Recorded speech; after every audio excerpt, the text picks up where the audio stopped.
Podcast de l'article de Rachid Boufous publié sur l'odj.ma. L'auteur a intitulé son article « La nécessaire écriture de l'histoire commune ». Il commence son article ainsi. Le voyage du président français Emmanuel Macron en Algérie vient de s'achever. On y a surtout parlé de mémoire et de blessures de l'histoire, qui n'arrivent toujours pas à cicatriser correctement. Par intermittence, la rente mémorielle, décrite par le président Macron, est réactivée par les gouvernants algériens, pour des buts principalement de consommation interne à l'Algérie.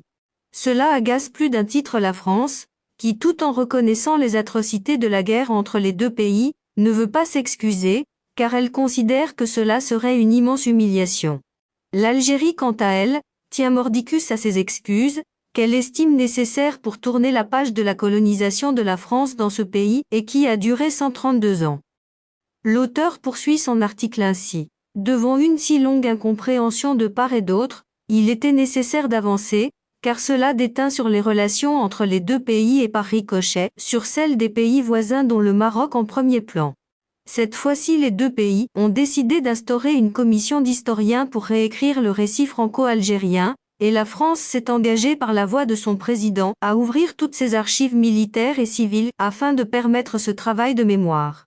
Toujours est-il que l'histoire franco-algérienne de 1830 à 1962 concerne le Maroc à plus d'un titre. L'auteur précise sa pensée ainsi.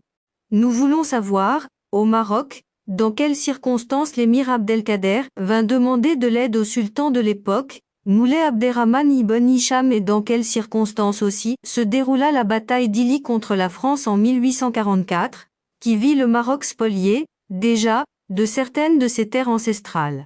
Cette spoliation allait continuer durant un siècle encore, aboutissant à l'amputation d'un bon tiers des territoires orientaux de l'Empire chérifien.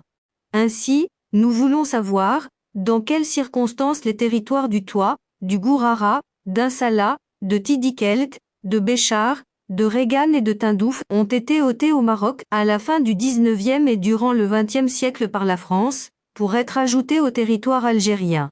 Nous voulons aussi connaître précisément les événements survenus à Changi en 1905, où l'armée du sultan Moulay Abdelaziz a battu les troupes françaises et empêché leur pénétration en Mauritanie.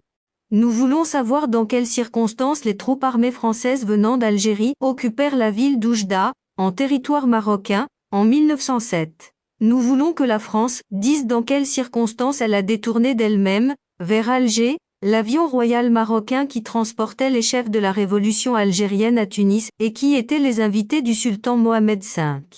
Cela taira pour toujours les rumeurs algériennes qui disaient que les Marocains avaient permis ce détournement. Nous voulons savoir dans quelles circonstances la ligne Maurice fut instaurée à la frontière avec le Maroc pour empêcher les combattants algériens de pénétrer avec armes et bagages en Algérie, à partir de leur base marocaine, pour aller libérer leur territoire. Nous voulons savoir dans quelles circonstances la France a réalisé son premier essai nucléaire Gerboise bleue, dans le désert marocain de Regan, dont la preuve de la marocanité reste le fameux échange de lettres entre le général de Gaulle et le roi Mohamed V, au début des années 60. L'auteur ajoute ainsi, en accédant à ces informations historiques cruciales et primordiales, nous écrirons nous aussi de manière apaisée et sereine notre une grande part récit national pour cette période avec la France et dont nous ne disposons pas, hélas, de toutes les ressources historiques, demeurées inaccessibles dans les coffres des archives françaises.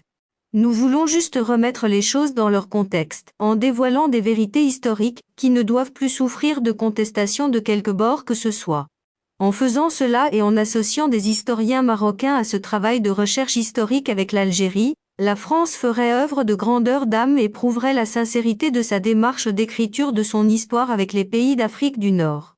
Les pays d'Afrique du Nord et la France ont une mémoire commune et des liens indéfectibles. L'écriture sincère de l'histoire commune permettra non seulement de replacer la vérité des faits dans leur intangibilité de temps et d'espace, et contribuera à clarifier des situations ambiguës qui empoisonnent les relations entre tous ces États. L'auteur conclut son article ainsi. En tant que Marocains, nous sommes intéressés par ce travail d'écriture historique, car cela apportera des éléments indiscutables concernant la longue quête de défense de notre intégrité territoriale, que nos voisins directs nous contestent, ainsi que d'autres pays d'ailleurs, encouragés en cela par une inaccessibilité aux archives françaises, qui sont les seuls à rétablir la vérité historique que nous attendons tous. La nécessaire écriture de l'histoire commune est vitale pour tous ces pays et pour nous Marocains, en priorité. Rédigé par Rachid Boufous et lu par l'intelligence artificielle de l'ODJ Media. N'oubliez pas de télécharger notre application l'ODJ mobile sur Android et iOS et de vous abonner à notre chaîne YouTube l'ODJ TV si vous souhaitez être au courant des dernières actualités, podcasts et émissions télévisées.